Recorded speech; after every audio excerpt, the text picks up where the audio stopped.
Thanks for having me.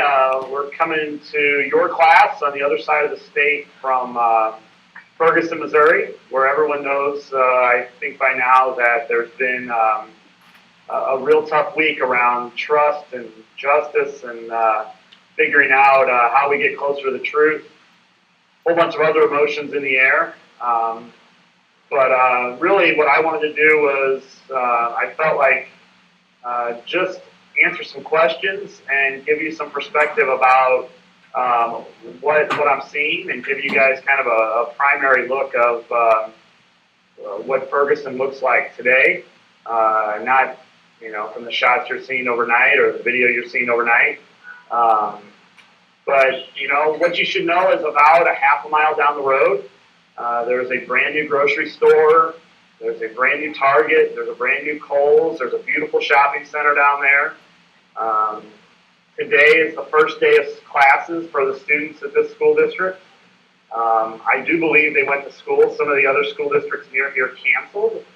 But for the most part, you're seeing a normal Monday morning, which is hard to believe after everything we've seen all week. You guys can see there's some police cars there. And I'll walk a little bit closer to some of the folks that are protesting here so you can get a sense of what that sounds like and looks like here in a second.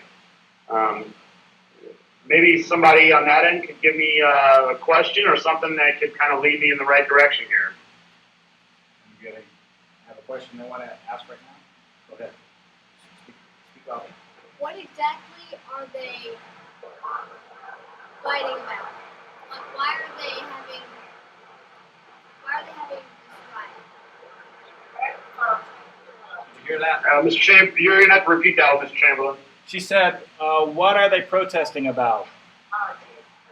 Yeah, and so the protesters that are out here are concerned that and angry that the police handled the death of Mike Brown, which happened almost a week ago, very poorly, that there may have been police abuse and overuse of force in his death, and also that they're protesting that the excessive use of force, and they feel that the police have been using against them as they've been trying to state their voice. And so they're wanting to make sure the world knows that they believe that what happened to Michael Brown shouldn't have happened.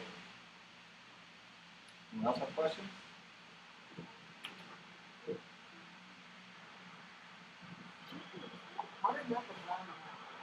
Okay, the question was, how did Michael Brown die? Yeah, that's a good question. Sorry, you're in the middle of all of this, and you forget that you have to trace it back a little bit. But reports are varied, but we do know that Michael Brown was shot and killed by a Ferguson police officer on Sunday. Some version of the story says that Michael Brown was involved in an altercation with a police officer, which had him shot. Another version of the story was that the officer overreacted and used excessive force. And so some results of that are starting to come out into the media. I'm not even ready to speculate which are true and which are false, but I'm actually walking down a street right near that Quick Trip that we were at before, and to a neighborhood. I want to show you some houses in the neighborhood so you can kind of see what kind of neighborhood we're talking about. And back in this apartment complex that's back here is where Michael Brown was killed about a week ago.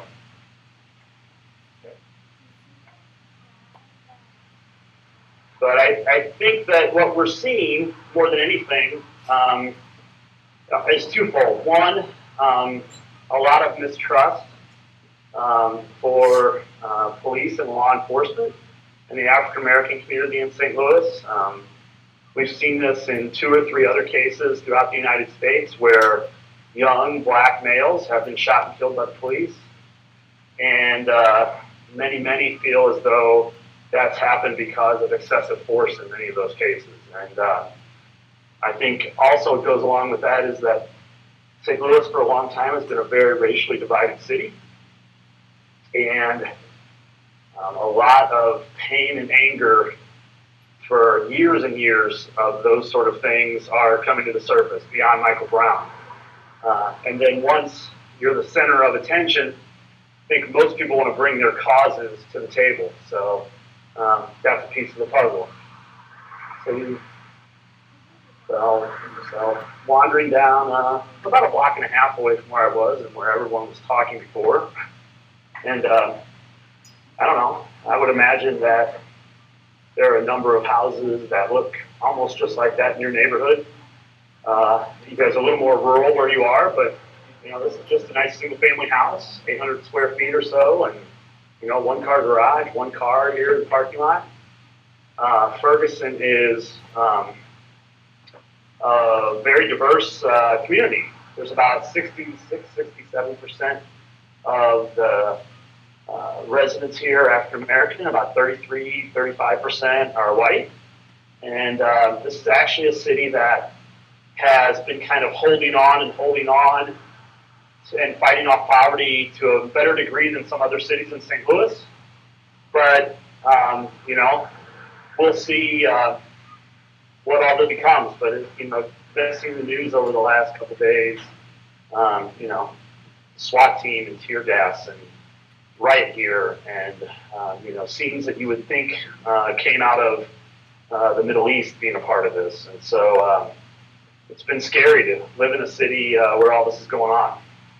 I read that the poverty level in Ferguson is about 22%, but if that was here in our area, that would be considered a very middle class area because we have a much higher poverty rate here. I also noticed when you're walking down the street, those houses look very similar to houses in some of our smaller cities like Neosho or even some parts of Joplin. Very, very similar. Yeah, it's very true. I mean, I think that what you find in Ferguson is poverty density and not spread out poverty. So the whole community isn't as impoverished. There might even be some, six-figure salaries and homes, $500,000 homes in Ferguson. But when there is poverty, it's a fairly dense poverty that exists. And so I think that poverty density sometimes makes more of an impact than poverty itself. And so I think that that's a piece to the puzzle. So I'm actually about, 400 meters away from actually the memorial for Mike Brown. So I'm going to go up there and show you guys what that looks like before I walk back up towards Quick Trip. So maybe another question? One of my students heard that there were what the news is calling Molotov cocktails being thrown. Have you seen any evidence of that, or is that something that they're speculating on? Well, I've seen images that have shown that, but certainly haven't seen that live. I think what I'm experiencing is clean streets. You aren't seeing any debris from tear gas, or you're not seeing any debris from the last night. But we do know for sure that smoke and tear gas canisters and those have been fired into crowds of people multiple nights, maybe 3 or 4 different nights now. And so that is a reality of what folks are experiencing. The governor of Missouri today has sent National Guard troops to Ferguson to either supplement or supplant the things that are going on. And so that's happened. That's a second step after kind of St. Louis County and Ferguson Police were asked to stand down, and the State Highway Patrol took over. Now it looks like the National Guard's taking over. But last night about 9:30, tear gas was being shot at families and people that were protesting. One of the biggest problems, and one of the people that have been here reporting all along has said, is that we're reaching a point where maybe the people of Ferguson are ready for this to calm, but sometimes issues like this bring people in from a whole bunch of other places that don't allow the calm to return as quickly as it should. Yeah, I was going to ask you about that because it seems like the first night I watched live video, the crowd was 25 or 30 people. And last night when I watched, there was probably 75 to 100 just in a smaller area. So it seems like the crowd's getting larger, but I was going to ask you if those are residents of Ferguson or if these are people coming from the outside as a way to protest or even as a way to just be entertained, because I know there's probably a little of both. Yeah, I mean, I think I can say that I feel a little bit bad about being here and not needing to be here today. So I do think it's attracting people that are just trying to get a sense of what's the story. I do think that you would imagine that Sunday was a big day. A lot of folks gathering in churches around Ferguson, and a lot of folks coming together to pray for calm. I think that brought a lot of family members and extended family into the community. And that's just speculation on my part, but last night did seem like it brought a new level of just another twist to the puzzle. So right now you guys are looking at a couple of memorials that are set up, this one in the middle of the street here, and then one further down here. So I'm trying to be respectful of some people's space that are close and kind of, I don't know if they're praying, but they're kind of solemnly there, so I don't want to walk up on what's going on. So, and then, this is the apartment complex. Things happen, there's people talking, people together. But, what we're finding for the last 3 or 4 nights is that during the day, things are calm, and then at night, things start to digress. So, I'm not seeing, large amounts of peaceful protests going on here right now. I'm seeing more people, onlookers, people that are talking, but then, the night is becoming a really bad situation. So I don't know how you shift that once things are headed the wrong direction. We've been discussing community and a community of learning at our school. And one of the things that strikes me is that there's a community that's involved around the peaceful protest, and then there's people from outside of that community that are causing some unrest, whether it's in reaction to what's going on with the police or whether it's just something that they like to do. But it seems to me there's a lot of people in Ferguson as a community that just want their voices heard. And I think that's an important thing for the students to recognize, that there's appropriate ways to do that and inappropriate ways. Yeah, and so we have a couple of dynamics. Absolutely, I think you're right, Mr. Chamberlain. I think that early on, emotions were very raw. I think that a number of groups and people stepped in to say, like, hey, let's do this the right way. We should be protesting. We should be angry. We should be upset. We should be calling for justice. And that sort of calmed things down for a couple of days. But now that's starting to turn back on its head. And, it's more complex than just saying there's the folks in Ferguson that want this to be over with, and there's, a group of people from the outside. It's much more of a stew of people than that. There are certainly groups of people, both in the community and beyond, that are, struggling to get the right amount of intensity of, their emotion out. I don't even know the best way to put that, but, it's Monday morning. People are going to work. People are headed to, driving off in their cars to work. They're headed to the bus stop. They're, doing those sort of things. Protests are going to happen at night. People have jobs here. People are trying to keep their livelihood going in place. And so the whole idea that Ferguson has stopped in order to be on the national stage is just as far away as possible. I think that,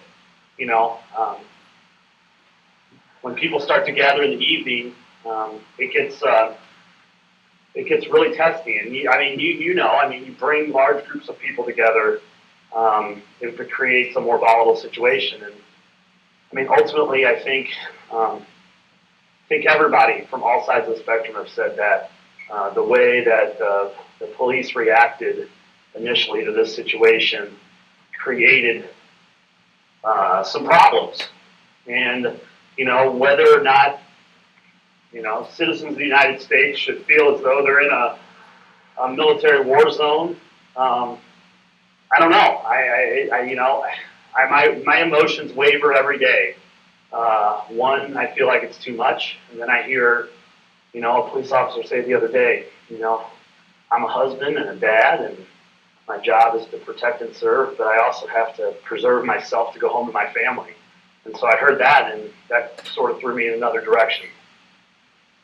All right, I have another question that's, kind of ancillary to what's going on. I know that Sure. the school district that many of the kids went to in Ferguson has been basically eliminated, and those students are now attending a new school district. How is there anything being said about that right now with the beginning of school, or is it all focused on the protesting over the Let me speak to that a little bit. So in the state of Missouri, if your school district is considered to be failing or unaccredited, the state has the right to come in and shut down the school district or reformulate the school district or make that school district different. Last year, students in the Normandy school district were given the option to go to other school districts in the St. Louis area. That would be very hard where you guys are, where it's probably already 50 or 60 miles from one school to the next there. But imagine in St. Louis where there's 26 school districts in our county. So these kids were given that opportunity, and a number of them left the school. And sorry about that. And they were sent off to other schools. And then there were court challenges and everything else where kids didn't know where they were going to be. And the Normandy School District is still a school district, but a lot smaller, and it opened school today. And the Ferguson Florissant School District, where the kids, they live right here where I'm standing right now, or that apartment complex where I just was, they are starting school today also. So I think there's hope that if we can get back to school mode